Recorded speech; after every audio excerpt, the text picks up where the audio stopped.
Oi, meus queridos, sejam bem-vindos de volta. Morrendo de saudade de vocês, né? Então, depois aí desse recesso, nós voltamos às aulas de forma remota. E aí nós temos a primeira aula de biologia do segundo ano do ensino médio. Nós vamos usar o livro 13, tá? Capítulo 17, vamos falar um pouquinho sobre o sistema urinário. Bora lá? Meus amores, como vocês sabem, eu uso muito o planeta Bio, não é isso? Então é isso que eu vou usar nessa aula, o planeta Bio. Antes de nós falarmos sobre, vamos lá? Aula sobre sistema urinário, sistema excretor. Primeira coisa que você precisa saber, o sistema urinário, ele apresenta duas funções básicas. A primeira função é osmorregulação, ou seja, é o sistema respiratório, é o sistema excretor ou urinário que vai ficar responsável por controlar a quantidade de água do seu corpo e a quantidade de sais minerais do seu corpo. É também o sistema urinário que é responsável por filtrar o seu sangue e retirar dele todas as substâncias e os resíduos nocivos que podem lhe fazer mal, tá? Mas o primeiro ponto da nossa aula é: será que todos os animais apresentam sistema urinário? E a resposta é não. Os rins, ele é uma evolução, tá? De outras substâncias que existiam nos animais mais primitivos. Então vamos relembrar isso aqui. Primeiro animal, porífero. Segundo, quinidários. Poríferos são as esponjas, né? Os quinidários, águas-vivas, anemonas do mar. Todos esses animais, eles não apresentam nenhuma estrutura relacionada à excreção. Tudo ocorre por meio de difusão. As trocas gasosas, como nós já estudamos em nossa sala de aula, tá? Mas surgem as células flama. Inicialmente aqui, ó, nos plateumintos. Analisa aqui a planária. Esse aglomerado aqui, ó, de células é o conjunto de células flama. A célula flama é uma célula especial que tem a função de filtrar o sangue desses animais. E aí começa o processo de filtração nos animais invertebrados. Seguindo, depois das células flama, surgem os metanefrídeos. Os metanefrídeos, eles apresentam uma estrutura mais evolutiva nesse processo de filtração, tá? Ele então agora, ó, vai ter um processo de filtração mais eficaz e mais completo. Porém, a evolução ela continua. E aí surgem os túbulos de Malpighi nos seres artrópodes, insetos, aracnídeos, crustáceos, quilópodes, diplópodes. Todos esses artrópodes, eles apresentam esses túbulos de Malpighi. E o que é esse túbulo de Malpighi? Se você observar aqui a estrutura, né, o abdômen da formiga, você vai perceber que vai possuir aqui, ó, em amarelo, os túbulos de Malpighi, que é justamente as células responsáveis também por filtrar a hemolinfa, né, a mistura de água e sangue que nós temos dos artrópodes. E olha que interessante, ela encaminha aqui para o intestino e o intestino se encarrega de eliminar os resíduos que foi filtrado pelo tubo de Malpighi juntamente com as fezes, tá certo? Finalmente, nós temos então os rins dos vertebrados. Os rins dos vertebrados, eles não são iguais, tá? Então, nos animais mais primitivos, aqueles peixes sem mandíbula, nós vamos possuir pronéfrons. Os peixes e os anfíbios já vão possuir mesonéfrons, que são néfrons semelhantes com o nosso, com a capacidade já de filtração e reabsorção. E répteis, aves e nós mamíferos vamos ter também metanéfrons, tá certo?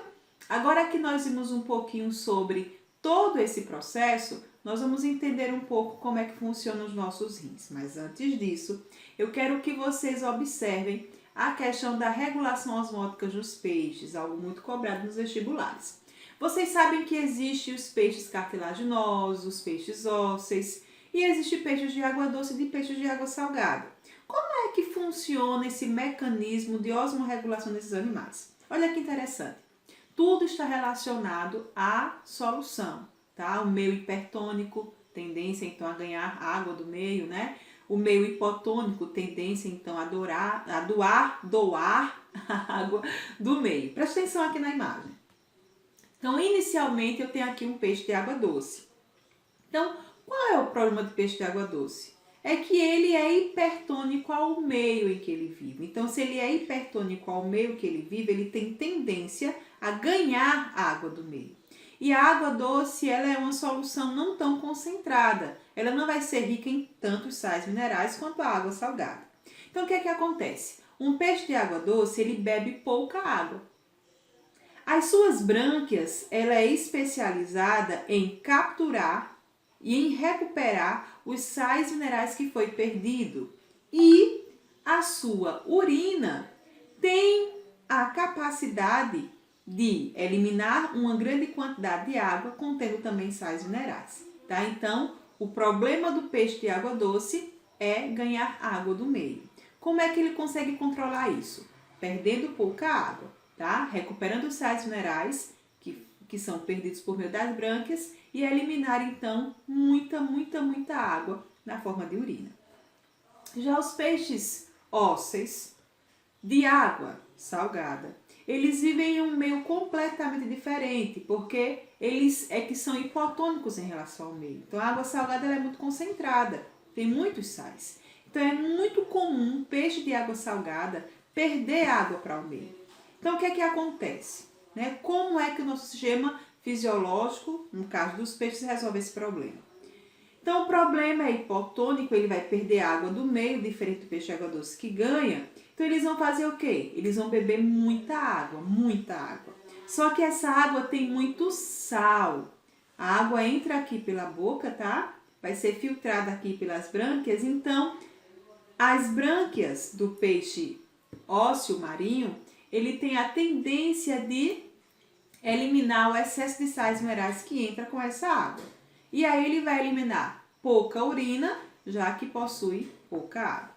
Os peixes cartilaginosos marinhos, ele não vai ter esse problema, já que ele contém uma grande concentração de ureia no sangue. Então, a concentração de ureia no sangue faz com que haja um controle com a quantidade de água do seu meio. Então, há um equilíbrio entre o sangue e a água marinha. Se há um equilíbrio, solução isotônica, não há essa perca exagerada de água ou esse ganho exagerado de água, então não há tanto prejuízo para o peixe cartilaginoso, beleza?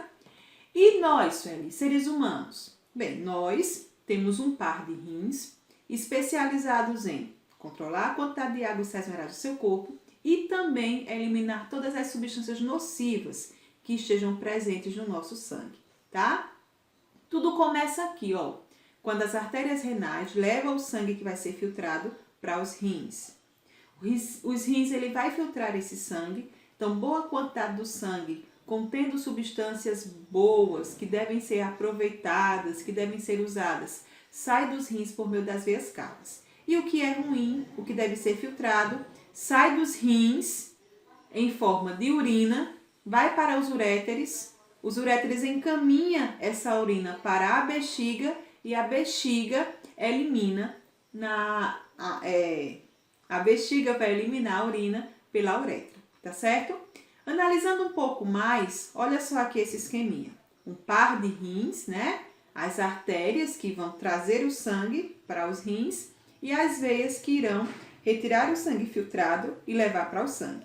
Aqui é o meu par de uréteres, que é como se fosse realmente uma ponte entre os rins e a bexiga, onde a sua única função é encaminhar a urina para a bexiga, que vai ficar responsável por armazenar a urina temporariamente. Cerca de 350 ml de urina vai ser armazenada aqui. Quando ela estiver cheia, o nosso sistema nervoso, né, pelo estímulo do mictório, vai dar vontade de nós irmos urinar e nós vamos abandonar a urina por meio da nossa uretra, tá certo?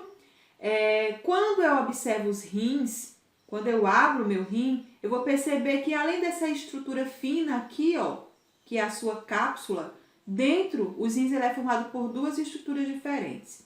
Essa parte amarela é o córtex e essa parte aqui, mais cor-de-rosa vai ser a medula. Então, começa aqui, a filtração começa aqui no córtex, depois passa aqui para a medula, onde ela será encaminhada aqui para os túbulos contorcidos, até chegar aqui à uretra e ser encaminhada para a bexiga. A composição da urina ela é formada realmente basicamente de água. 95% é formado por água. Mas existem 5% que são os concentrados, tá? Então, nós temos aqui ó, ureia, ácido úrico, amônia e creatina. Essas 4 substâncias são derivados da quebra da proteína. Quando você come proteína, ela vai ser então digerida, ela se transformará em substâncias não tão nocivas, que são essas 4 que são eliminadas. Mas também são eliminados grandes sais minerais, ó, o fosfato, potássio, magnésio, sódio, dentre outros sais que não foram mencionados aqui, também são eliminados, tá certo? Pessoas que têm problemas nos rins, né, que têm insuficiência renal, seja ela falência total dos rins ou parcial, precisa de uma ajudinha. Já que os rins não estão filtrando o sangue completamente como deveria, o ser humano, muito caprichoso, então criou a dialisadora, né? A dialisadora, o dealisador, saiu, ele tem a função de fazer o papel dos rins. Então, ele vai retirar o sangue sujo. Aqui no dialisador ocorre a filtração e o sangue agora limpo volta para o corpo do ser humano, tá certo? Então, pessoas que sofrem de falência dos rins, hemodiálise é a solução. Sueli, nós sabemos que os rins vai filtrar o sangue, mas como é que o rim filtra o sangue? O que é que tem no rim que permite isso? Os néfrons, tá? Quando você faz um cortezinho aqui, ó, no rim, você vai perceber que o córtex vai conter toda essa primeira parte aqui, que vai ser a cápsula, que vai formar o néfron. Nós também temos o glomérulo. E na medula, eu só tenho aqui os túbulos, tá? Quando eu amplio isso aqui, eu consigo ver mais direitinho, tá vendo, ó? As arteríolas, a arteríola aferente, que vai então encaminhar o sangue para aqui, ó, para o glomérulo renal, que será filtrado, e o que não é interessante vem aqui para a cápsula renal, que vai passar por todo esse emaranhado aqui, ó, até chegar aqui ao túbulo coletor, onde nós temos a urina propriamente dita.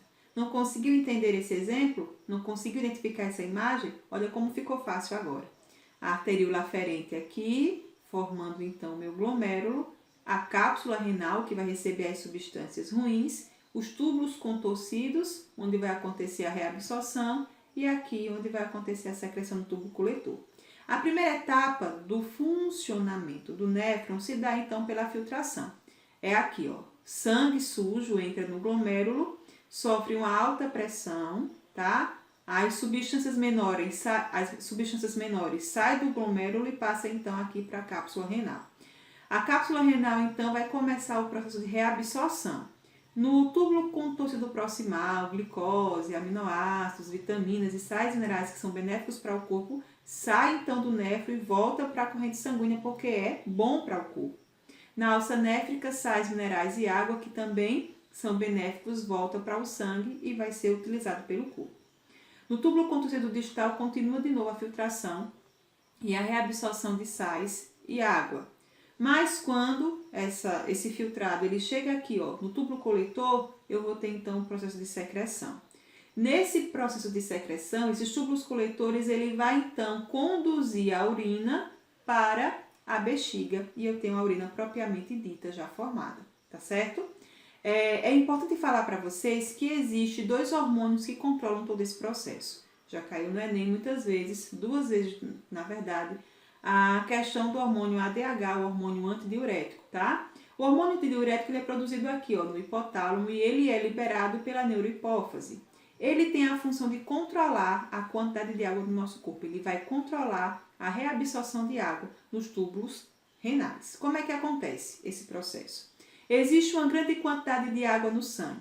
Esse fato inibe o hipotálamo de produzir hormônio ADH, porque não é necessário reabsorver tanta água, já que o nosso corpo está com excesso. Se existe uma diminuição da quantidade de água no nosso sangue, isso é ruim, risco de desidratação. Esse fato estimula o hipotálamo a produzir o hormônio ADH. Esse hormônio ADH vai até os túbulos renais e ele aumenta a permeabilidade desses túbulos renais, permitindo que ocorra então uma maior reabsorção de água. Ou seja, o corpo está desidratado, não pode perder tanta água, eu vou produzir uma urina mais concentrada, com mais sais, com pouca urina, para cuidar do corpo e não sofrer o processo de desidratação. Uma outra curiosidade em relação aos hormônios é o aldosterona, que é produzido aqui, no hormônio, na glândula suprarrenal ou na glândula suprarrenal, ou as glândulas renais, como você queira chamar. O aldosterona, ele não vai controlar a água, e sim o sódio, tá? E aí acontece o mesmo processo. Tem uma grande quantidade de sódio, inibe então as suprarrenais de produzir o hormônio aldosterona, diminuindo então a reabsorção desse sódio. Se existe uma diminuição da quantidade de sódio no sangue, isso estimula as suprarrenais a produzir aldosterona, que vai então aumentar a permeabilização dos tubos renais, fazendo com que aconteça então a maior absorção desse sal mineral. Tá? Então, de forma geral, meus amores, é isso. Primeiro ponto, a função do sistema excretor em todos os seres vivos. Segundo ponto, a comparação dos animais invertebrados com os animais vertebrados em relação à evolução do sistema excretor. Terceiro ponto, quem são os rins? Como é que funcionam os rins da espécie humana? Quarto ponto, a produção da urina. Quinto ponto, estudando a anatomia dos néfrons. Nós concluímos a aula de hoje. Encontro vocês na nossa próxima aula. Espero que aproveitem e até a próxima.